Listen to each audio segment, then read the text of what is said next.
বিসমিল্লাহির রহমানির রহিম।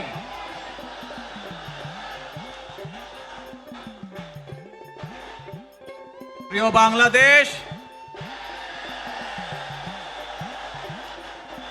উপস্থিত প্রিয় মুরব্বীবর্গ, মঞ্চে উপস্থিত জাতীয় নেতৃবৃন্দ,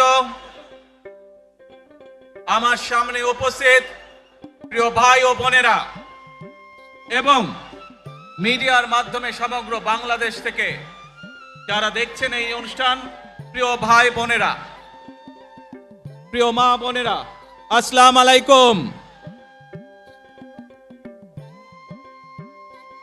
প্রিয় ভাই বোনেরা, আজ প্রথমেই আমি রব্বুল আলামিনের দরবারে হাজারো লক্ষ কোটি শুকরিয়া জানাতে চাই। রব্বুল আলামিনের অশেষ রহমতে আজ আমি আমার প্রিয় মাতৃভূমিতে ফিরে আসতে পেরেছি আপনাদের দোয়ায়, আপনাদের মাঝে। প্রিয় ভাই বোনেরা, আমাদের এই প্রিয় মাতৃভূমি 1971 সালে লাখো শহীদের রক্তের বিনিময়ে অর্জিত হয়েছিল। ঠিক একইভাবে 75-এ আবার 7ই নভেম্বর আধিপত্যবাদীদের হাত থেকে রক্ষার জন্য সেদিন সিপাহী জনতার বিপ্লবের মাধ্যমে আধিপত্যবাদের হাত থেকে দেশকে রক্ষা করা হয়েছিল। একইভাবে পরবর্তীতে 90-এর স্বৈরাচারের বিরুদ্ধে এদেশের জনগণ, এদেশের খেটে খাওয়া মানুষ তাদের গণতান্ত্রিক অধিকারকে ছিনিয়ে এনেছিল। কিন্তু তারপরেও ষড়যন্ত্রকারীদের ষড়যন্ত্র থেমে থাকেনি। আমরা তারপর দেখেছি 2024 সালে, 71 সালে এই দেশের মানুষ যেমন স্বাধীনতা অর্জন করেছিল, 2024 সালে এদেশের ছাত্র জনতা সহ সর্বস্তরের মানুষ, কৃষক, শ্রমিক, গৃহবধূ, নারী, পুরুষ, মাদ্রাসার ছাত্র সহ দলমত নির্বিশেষে, শ্রেণী পেশা নির্বিশেষে সকল মানুষ সেদিন 2024 সালের 5ই আগস্ট এই দেশের স্বাধীনতা এবং সার্বভৌমত্বকে রক্ষা করেছিল। প্রিয় ভাই বোনেরা, আজ বাংলাদেশের মানুষ কথা বলার অধিকার ফিরে পেতে চায়। তারা তাদের গণতান্ত্রিক অধিকার ফিরে পেতে চায়। বাংলাদেশের মানুষ চায় তারা তাদের যোগ্যতা অনুযায়ী ন্যায্য অধিকার পাবে। প্রিয় ভাই বোনেরা, আজ আমাদের সময় এসেছে সকলে মিলে দেশ গড়ার। এই দেশে যেমন পাহাড়ের মানুষ আছে, এই দেশে একইভাবে সমতলের মানুষ আছে। এই দেশে মুসলমান, বৌদ্ধ, খ্রিস্টান, হিন্দু সহ বিভিন্ন ধর্মের মানুষ বসবাস করে। আমরা চাই সকলে মিলে এমন একটি বাংলাদেশ গড়ে তুলব আমরা, যেই বাংলাদেশের স্বপ্ন একজন মা দেখেন, অর্থাৎ একটি নিরাপদ বাংলাদেশ আমরা গড়ে তুলতে চাই। যে বাংলাদেশে একজন নারী, একজন পুরুষ, একজন শিশু যেই হোক না কেন নিরাপদে ঘর থেকে বের হলে নিরাপদে ইনশাআল্লাহ ঘরে আবার ফিরে আসতে পারে। প্রিয় ভাই বোনেরা, এই দেশের জনসংখ্যার অর্ধেক নারী, 4 কোটিরও বেশি তরুণ প্রজন্মের সদস্য, 5 কোটির মতন শিশু, 40 লক্ষের মতন প্রতিবন্ধী মানুষ রয়েছেন, কয়েক কোটি কৃষক, শ্রমিক রয়েছেন। এই মানুষগুলোর একটি প্রত্যাশা আছে এই রাষ্ট্রের কাছে, এই মানুষগুলোর একটি আকাঙ্ক্ষা আছে এই দেশের কাছে। আজ আমরা সকলে যদি ঐক্যবদ্ধ হই, আজ আমরা যদি সকলে প্রতিজ্ঞাবদ্ধ হই, তাহলে আমরা এই লক্ষ কোটি মানুষের সেই প্রত্যাশাগুলো পূরণ করতে পারি ইনশাআল্লাহ। প্রিয় ভাই বোনেরা, ৭১ সালে আমাদের শহীদরা নিজের জীবন উৎসর্গ করেছিলেন এই রকম একটি বাংলাদেশ গঠনের জন্য। বিগত 15 বছর স্বৈরাচারের বিরুদ্ধে শত শত হাজারো গুম খুনের শিকার হয়েছে শুধু রাজনৈতিক দলের সদস্য নয়, নিরীহ মানুষের প্রতিবাদ করতে গিয়ে অত্যাচার নির্যাতনের শিকার হয়েছে, জীবন দিয়েছে। 2024 সাল মাত্র সেদিনের ঘটনা। কিভাবে আমরা দেখেছি আমাদের তরুণ প্রজন্মের সদস্যরা কিভাবে নিজের জীবন উৎসর্গ করেছে দেশের এই স্বাধীনতা এবং সার্বভৌমত্বকে রক্ষা করার জন্য।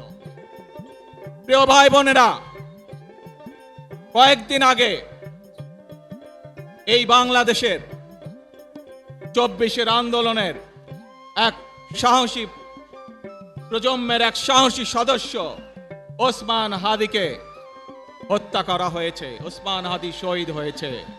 প্রিয় ভাই বোনেরা, ওসমান হাদি চেয়েছিল এই দেশের মানুষের জন্য গণতন্ত্র প্রতিষ্ঠিত হোক, এই দেশের মানুষের গণতান্ত্রিক অধিকার প্রতিষ্ঠিত হোক, এই দেশের মানুষ তাদের গণতান্ত্রিক এবং অর্থনৈতিক অধিকার ফিরে পাক।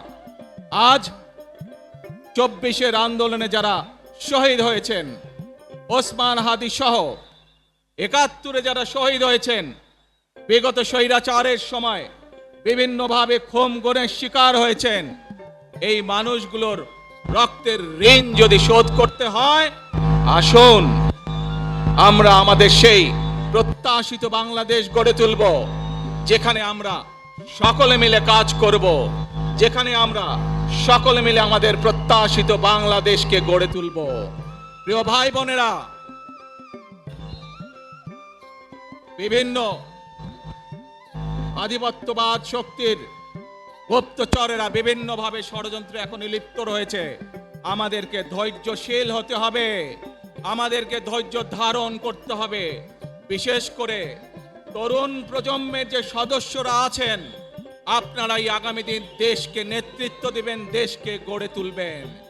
এই দায়িত্ব তরুণ প্রজন্মের সদস্যদেরকে আজ গ্রহণ করতে হবে, যাতে করে এই দেশকে আমরা সুন্দরভাবে গড়ে তুলতে পারি। শক্ত ভিত্তির উপরে গণতান্ত্রিক ভিত্তি, শক্তিশালী অর্থনৈতিক ভিত্তির উপরে যাতে এই দেশকে আমরা গড়ে তুলতে পারি। প্রিয় ভাই বোনেরা, আমার সাথে আজকে মঞ্চে এখানে বহু জাতীয় নেতৃবৃন্দ বসে আছেন। আসুন আজকে আমরা দুহাত তুলে আল্লাহর দরবারে দোয়া করে আল্লাহর রহমত আমরা চাই। যে সকল জাতীয় নেতৃবৃন্দ এই মঞ্চে আছেন, মঞ্চের বাইরে যে সকল জাতীয় আরো নেতৃবৃন্দ আছেন, আমরা সকলে মিলে এই দেশকে নেতৃত্ব দিয়ে আমাদের বাংলাদেশের জনগণের প্রত্যাশিত সেই বাংলাদেশকে আমরা গড়ে তুলতে চাই। আমাদেরকে যে কোনো মূল্যে আমাদেরকে এই দেশের শান্তি শৃঙ্খলা রক্ষা করতে হবে। যে কোনো উস্কানির মুখে আমাদেরকে ধীর শান্ত থাকতে হবে।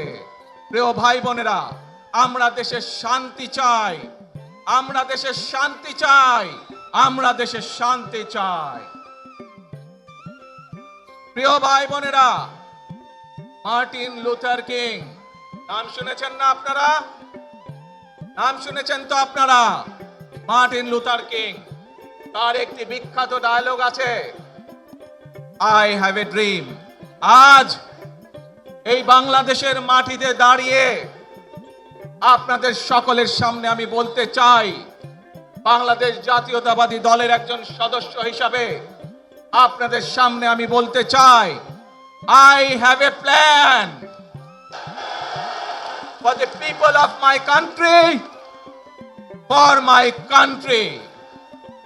আজ এই পরিকল্পনা দেশের মানুষের স্বার্থে, দেশের উন্নয়নের জন্য, দেশের মানুষের ভাগ্যের পরিবর্তনের জন্য যদি সেই প্ল্যান, সেই কার্যক্রম, সেই পরিকল্পনাকে বাস্তবায়ন করতে হয়, প্রিয় ভাই বোনেরা, এই জনসমুদ্রে যত মানুষ উপস্থিত আছেন, এই সারা বাংলাদেশে গণতন্ত্রের শক্তি যত মানুষ উপস্থিত আছেন, প্রত্যেকটি মানুষের সহযোগিতা আমার লাগবে। প্রত্যেকটি মানুষের সহযোগিতা আমাদের লাগবে। আপনারা যদি আমাদের পাশে থাকেন, আপনারা যদি আমাদেরকে সহযোগিতা করেন, ইনশাআল্লাহ আমরা আই হ্যাভ এ প্ল্যান বাস্তবায়ন করতে সক্ষম হব। আসুন আমরা আল্লাহ রাব্বুল আলামিনের দরবারে হাত তুলে প্রার্থনা করি, আমরা জানো হে রাব্বুল আলামিন, হে একমাত্র মালিক, হে একমাত্র পরওয়ারদিগার, হে একমাত্র রহমত দানকারী, হে একমাত্র সাহায্যকারী,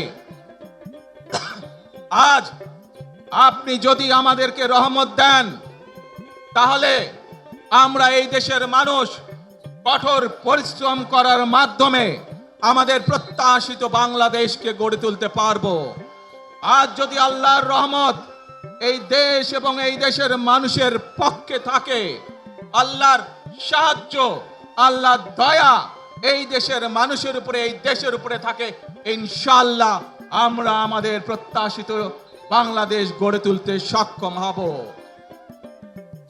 প্রিয় ভাই বোনেরা, আজ আসুন আমরা সকলে মিলে প্রতিজ্ঞা করি, আমরা সকলে মিলে প্রতিজ্ঞা করি যে ইনশাআল্লাহ আগামী দিনে দেশ পরিচালনার দায়িত্বে যারা আসবে, আমরা সকলে নবী করিম সাল্লাল্লাহু আলাইহি সাল্লামের যে ন্যায়পরায়ণতা, সেই ন্যায়পরায়ণতার আলোকে আমরা দেশ পরিচালনার সর্বোচ্চ চেষ্টা করব। প্রিয় ভাই বোনেরা, আজ আপনারা জানেন এখান থেকে আমি আমার মা দেশনেত্রী খালেদা জিয়ার কাছে যাব। একটি মানুষ, যে মানুষটি এই দেশের মাটি, এই দেশের মানুষকে নিজের জীবনের থেকেও বেশি ভালোবেসেছেন, তার সাথে কি হয়েছে আপনারা প্রত্যেকটি মানুষ সে সম্পর্কে অবগত আছেন। সন্তান হিসাবে আপনাদের কাছে আমি চাইবো, আজ আল্লাহর দরবারে আপনারা দোয়া করবেন যাতে আল্লাহ ওনাকে তৌফিক দেন, উনি যাতে সুস্থ হতে পারেন। প্রিয় ভাই বোনেরা, সন্তান হিসাবে আমার মন আমার মায়ের বিছানার পাশে পড়ে আছে সেই হাসপাতালের ঘরে, কিন্তু সেই মানুষটি যাদের জন্য জীবনকে উৎসর্গ করেছে, অর্থাৎ আপনারা এই মানুষগুলোকে, যাদের জন্য দেশনেত্রী খালেদা জিয়া জীবন উৎসর্গ করেছেন নিজের জীবন, সেই মানুষগুলোকে আমি কোনোভাবেই ফেলে যেতে পারি না। এবং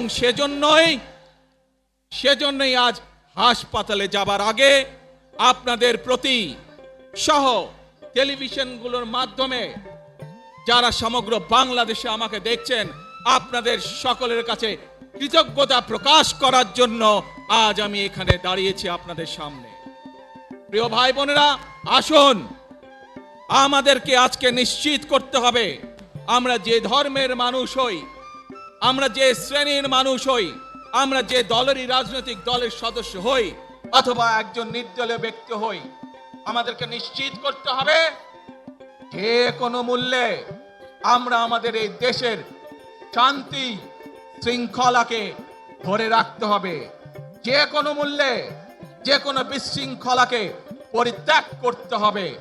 যে কোনো মূল্যে আমাদেরকে নিশ্চিত করতে হবে যাতে মানুষ নিরাপদ থাকতে পারে। শিশু হোক, নারী হোক, পুরুষ হোক, যে কোনো বয়স, যে কোনো শ্রেণী, যে কোনো পেশা, যে কোনো ধর্মের মানুষ যেন নিরাপদ থাকে, এই হোক আমাদের চাওয়া আজকে। প্রিয় ভাই বোনেরা, আসুন প্রিয় ভাই বোনেরা, সবাই মিলে আজ আমরা প্রতিজ্ঞাবদ্ধ হই, সবাই মিলে করব কাজ। দরিয়ারো সবাই মিলে করব কাজ, কর্মমদের বাংলাদেশ। ইনশাআল্লাহ আপনাদের সকলের কাছে দোয়া আছে, আবারও সকলকে যে কোনো মূল্যে দেশে শান্তি শৃঙ্খলা রক্ষার আহ্বান জানিয়ে যে কোনো বিশৃঙ্খলাকে পরিহার করে ধৈর্যের সাথে মোকাবেলা করার আহ্বান জানিয়ে আমার বক্তব্য শেষ করছি। আবারও আপনাদের কাছে কৃতজ্ঞতা প্রকাশ করছি আজকে আমাকে এইভাবে বরণ করে নেওয়ার জন্য। আল্লাহ হাফেজ। বাংলাদেশ জিন্দাবাদ, বাংলাদেশ জাতীয়তাবাদী দল জিন্দাবাদ। আসসালামু আলাইকুম।